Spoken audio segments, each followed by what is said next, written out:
So we sat down a couple years ago, Tommy and Vince and Mick and myself, and we were thinking, you know, maybe it's time to take this fucking ride and turn it in and call it a day. And we said before we do that, we got to go all around the world. We got to go all around America. We got to go all through Europe. And there was one place, and I do not bullshit you, that was #1 on the list, and that was Stockholm, fucking Sweden.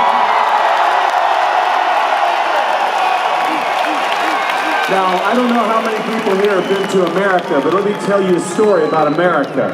When you talk to any music fan in America, they will tell you some of the best fucking rock and roll bands come right the fuck out of here. Just so you know that. So the first night of the opening of the tour, I was sitting in my dressing room and I was thinking, fuck, how do the four of us make it for 34 years? How do we survive everything?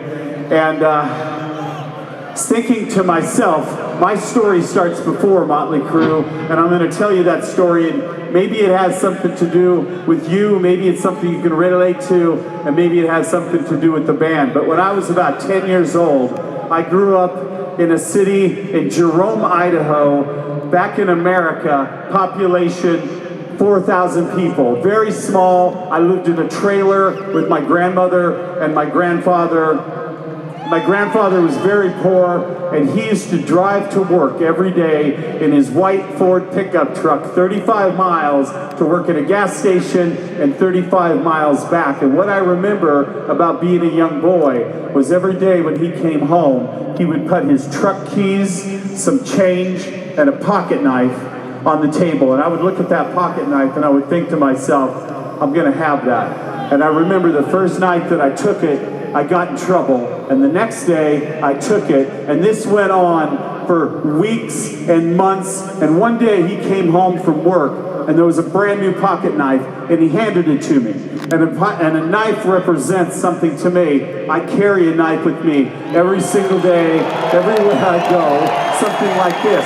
It's not only forged out of steel, but it represents this to me. And if you're out there and you want to make something happen in your life, if you have a dream and you want to go for it, no matter what it is, if anybody's telling you no, somebody tells you you're not good enough, or you're never going to make it, this is fucking living proof. You keep doing it over and over and over, you make that fucking come true. Am I right?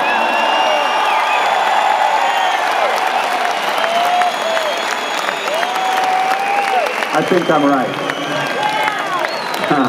That's exactly what Tommy and Vince and Mick, myself did over and over. And if it wasn't for you guys, if it wasn't for rock fans, there would be no Mötley Crüe. Now I want you to do me a favor. I know everybody in here has a cell phone in your purse or your pants. Pull it out right now. Turn on the flashlight. Let's light this place up. Let's light Stockholm up.